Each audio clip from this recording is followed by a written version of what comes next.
সকলোৰে সৰ্বনিয়ন্ত্ৰক সৰ্বশক্তিমান পুৰুষ আমি সেই পৰমেশ্বৰৰ চৰণত এটি শ্লোকেৰে সৈতে প্ৰণিপাত জনাইছোঁ তেৰাই যাতে আজিৰ এই অনুষ্ঠানৰ প্ৰতি কৃপাশীষ বৰিখন কৰে শান্তাকাৰম জলধি শয়নম পদ্মনাভম সুৰেশম লক্ষ্মীকান্তম কমলনয়নম যোগীভিৰ্ধ্যানগম্যম বন্দে বিষ্ণু ভবভয়হৰম সৰ্বলোকৈকনাথম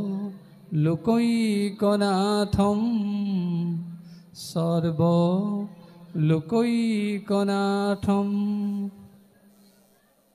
ঐতিহ্যমণ্ডিত শ্ৰী শ্ৰী গড়মূৰ সৰু সত্ৰৰ নৱনিৰ্মিত নামঘৰ তোৰণ উদ্বোধন তথা আজি বৰসভা উপলক্ষে অনুষ্ঠিত কৰা এই ভাওনা কাৰ্যসূচীত উপস্থিত থকা মাননীয় শ্ৰী শ্ৰী গড়মূৰ সৰু সত্ৰৰ সত্ৰাধিকাৰদেৱ গুণী জ্ঞানী প্ৰমুখ্যে শ্ৰদ্ধাৰ ভাওনাপ্ৰেমী দৰ্শকবৃন্দ এই দুদিনীয়া কাৰ্যসূচীৰ লগত জড়িত হৈ থকা সভাপতি সম্পাদক প্ৰমুখ্যে কৰ্মকৰ্তাসকল আপোনালোক সকলোলৈকে আমাৰ ভক্তিভৰা শ্ৰদ্ধা আমি আগবঢ়াইছোঁ আমি যোৱাকালি এই নামঘৰত উপস্থিত হ'বলৈ পাই সঁচাকৈ কৃতাৰ্থ মানিছিলোঁ আৰু সেই হেঁপাহ পূৰ নোহোৱাত আজি আমি আকৌ আহিলোঁ ৰাইজৰ যি আদৰ ৰাইজৰ যি শ্ৰদ্ধা ৰাইজৰ যি মৰম সি আমাক অভিভূত কৰিছে আপোনালোক সকলোৱে জানে যত বেদ বেদাংগৰ অংগ হৰি নামে কৰে সবাকো সুখাংগ বেদ বেদাংগৰ যি কৰ্মই নাথাকক তাক সুখাংগ কৰিব পাৰি সম্পূৰ্ণ কৰিব পাৰি হৰি নামেৰে আজি দিনত বৰসভা অনুষ্ঠিত কৰিছে সেই কথাই প্ৰমাণ কৰিছে যে এই দুদিনীয়া কাৰ্যসূচী সুসাংগ কৰাৰ ক্ষেত্ৰত সেই নামৰ ধ্বনিয়ে ইতিমধ্যে ইতিবাচক সঁহাৰি পেলাইছে আৰু আপোনালোকে এইটো কথাও জানে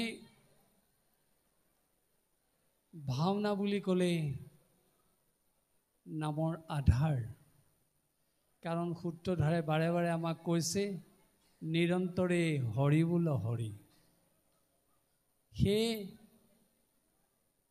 এখনি ভাওনা অনুষ্ঠিত কৰাৰ লগে লগে যদি কাৰ্যসূচীৰ কিবা ত্ৰুটি বিচ্যুতি থাকে তাক সৰ্বাংশে সি মৰীক্ষণ কৰিব পাৰে ত্ৰুটি বিচ্যুতি নাইকিয়া কৰিব পাৰে সেয়ে আমাৰ অসমৰ সমাজ জীৱনত যিকোনো অনুষ্ঠানৰ সমাপ্তিত এখন ভাওনা প্ৰদৰ্শন কৰাটো আমাৰ এক পৰম্পৰা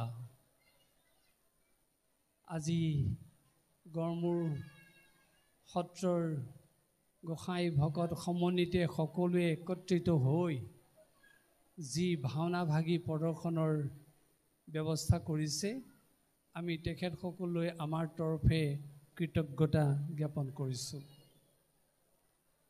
আপোনালোক সকলোৰে এই কথা নিশ্চয় বিদিত মহাপুৰুষ শ্ৰীমন্ত শংকৰদেৱ গুৰুজনাই আমাক যি ভাওনা দি থৈ গ'ল প্ৰকৃতাৰ্থত এই ভাওনাৰ যোগেদি আমাৰ অসমৰ সমাজ জীৱন শৃংখলিত হ'ব পাৰে আৰু এই ভাওনাই সমাজৰ সকলো শ্ৰেণীৰ লোকক শিক্ষিত কৰিব পাৰে এই ভাওনাই অসমৰ প্ৰতিভাৱান শিল্পীসকলৰ প্ৰতিভাৰ পৰিচয় দিয়াৰ সুযোগ দিব পাৰে। এই ভাওনাই আমাক একত্ৰিত কৰে, সমবেত কৰে। সেই ভাওনাৰ মাহাত্ম্য আছে। আমি যদি ভাওনাৰ আদি কথা চমুকৈ আলোচনা কৰি চাওঁ, তেতিয়াহ'লে আমি সেই সত্য যুগৰ কথা ক'ব লাগিব, যিদিনাখন দেৱদৈত্য মানৱে মিলি ব্ৰহ্মাক খাটনি ধৰি কৈছিল যে আমাক এনে এটা কিৰণক অনুষ্ঠান দিব লাগে যিটো দৃশ্য শ্ৰব্য দুইটাৰে আমি ৰস পাব পাৰোঁ। তেতিয়া ব্ৰহ্মাই সেই দেৱদৈত্য মানৱৰ কথা শুনি লগে লগে দৃশ্য শ্ৰব্য উভয়াত্মক এটা কিৰণক অনুষ্ঠানৰ জন্ম দিলে। সেইটোৱে হ'ল অভিনয়। ব্ৰহ্মাই নাট্যশাস্ত্ৰ ৰচনা কৰিলে। তেতিয়া ঋগ্বেদৰ পৰা অভিনয়ৰ বিষয়বস্তু গ্ৰহণ কৰিলে, যজুৰ্বেদৰ পৰা অভিনয়ৰ কলা কৌশল গ্ৰহণ কৰিলে, সামবেদৰ পৰা গীত ল'লে আৰু অথৰ্ববেদৰ পৰা নৱৰস গ্ৰহণ কৰিলে। এইদৰে অভিনয়ৰ উপযোগী হোৱাকৈ উপাদান সমন্বিতে ব্ৰহ্মাই নাট্যবেদ ৰচনা কৰিলে। আৰু তাৰ লগে লগে তেওঁৰ প্ৰিয় শিষ্য ভৰতমুনিক ক'লে, তুমি এই অভিনয়ৰ পৰিৱেশ প্ৰতিফলন ঘটাকৈ কাৰ্য সমাধা কৰা। তেতিয়া ব্ৰহ্মাৰ প্ৰিয় শিষ্য ভৰতমুনিয়ে নাট্যশাস্ত্ৰ ৰচনা কৰিলে। এই নাট্যবেদ আৰু নাট্যশাস্ত্ৰৰ আধাৰত অভিনয়ৰ প্ৰতিফলন ঘটিলে। তেতিয়া ভৰতমুনিয়ে বিষ্ণুৰ পৰা অভিনয়ৰ 4টা মূল উপাদান গ্ৰহণ কৰিলে: আংগিক, বাচিক, আহাৰ্য, সাত্ত্বিক। আৰু শিৱ পাৰ্বতীৰ পৰা তাণ্ডৱ, লাস্য নৃত্য গ্ৰহণ কৰিলে। এইদৰে অভিনয়ৰ পৰিৱেশ প্ৰস্তুত কৰা হ'ল। ভৰতমুনিয়ে ইয়াক পৰীক্ষা কৰিবৰ কাৰণে স্বৰ্গলৈ যোৱাৰ মন মেলিলে। স্বৰ্গৰ ইন্দ্ৰৰ বিজয় ধ্বজ অনুষ্ঠানত ইয়াক পৰিৱেশন কৰাৰ প্ৰয়াস কৰিলে। আৰু তেতিয়াই সেই অভিনয়ৰ কাহিনী বাছি লৈছিল সমুদ্ৰ মন্থন। সেই স্বৰ্গৰ বিজয় ধ্বজ অনুষ্ঠানত যি অভিনয় আৰম্ভ হৈছিল, এয়া আছিল মৰ্ত্য সমাজৰ অভিনয়ৰ পাতনি। আৰু সেই সত্যযুগতে প্ৰহ্লাদে দৈত্য শিশুসকলক লগত লৈ ভগৱন্তৰ লীলানুকীৰ্তন কৰোঁতে যি আংগিক অভিনয় কৰিছিল, সেয়া আছিল সত্যযুগৰ মূল অভিনয়ৰ আৰম্ভ। তাৰপিছত ত্ৰেতা যুগত যেতিয়া ঋষিসকলে শ্ৰীৰামচন্দ্ৰক পাবৰ কাৰণে যত্ন কৰিছিলে, তেতিয়া তেওঁলোকে যজ্ঞাদি কৰ্ম কৰাৰ পিছতো শ্ৰীৰামচন্দ্ৰৰ লীলানুকীৰ্তন কৰি অংগ সঞ্চালন কৰি সেই লীলা প্ৰকাশ কৰিছিলে। আৰু সেয়া আছিল ত্ৰেতা যুগৰ অভিনয়ৰ আৰম্ভণি। আৰু দ্বাপৰ যুগত অভিনয় যে আৰম্ভ হ'ল, এই কথা আপোনালোক সকলোৱে বিদিত ৰাসলীলাৰ যোগেদি।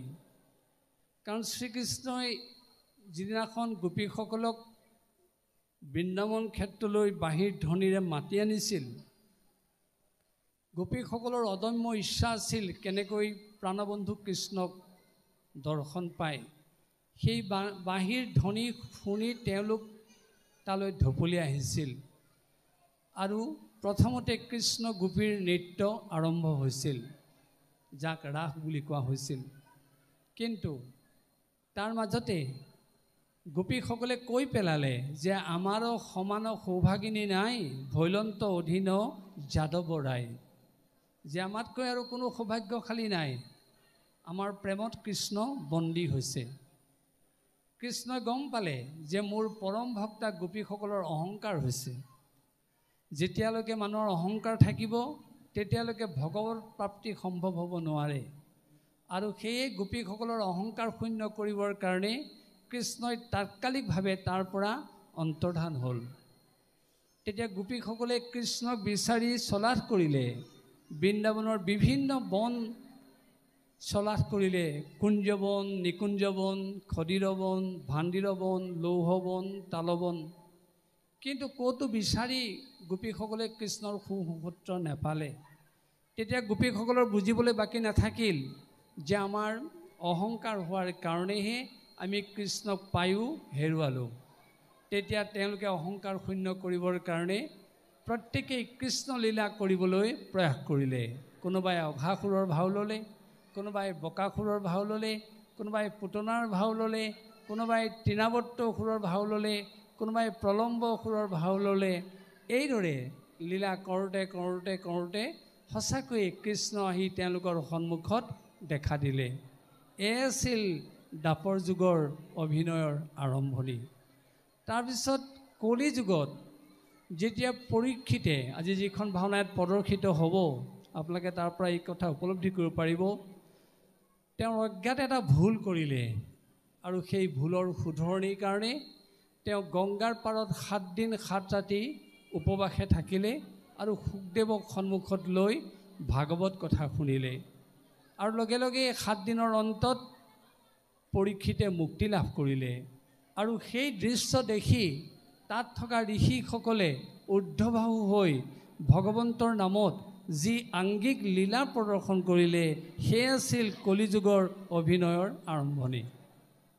এইদৰে আমাৰ ভাৰতবৰ্ষত বিভিন্ন স্থানত নাট্যানুষ্ঠানৰ সৃষ্টি হৈছে, কিন্তু অসমত মহাপুৰুষ শ্ৰীমন্ত শংকৰদেৱে এই অভিনয়ক ভাওনা নামকৰণেৰে যি অভিনৱ এক আমাক কিৰণক আৰু দৃশ্য উভয়ৰ ৰস থকা অনুষ্ঠান দি থৈ গ'ল, এয়া আচলতে ভাৰতৰ কোনো ঠাইৰ লগত তুলনা কৰিব নোৱাৰি।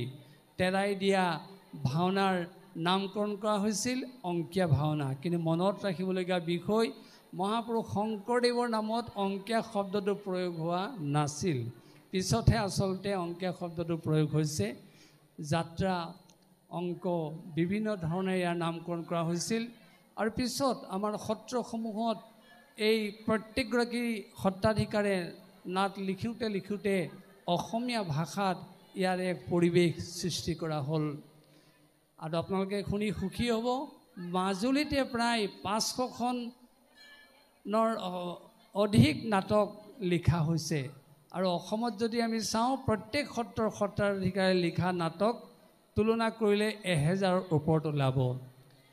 কিন্তু ক'বই লাগিব, এই ভাওনাৰ যোগেদি আমাক দিয়া হৈছে শিক্ষা।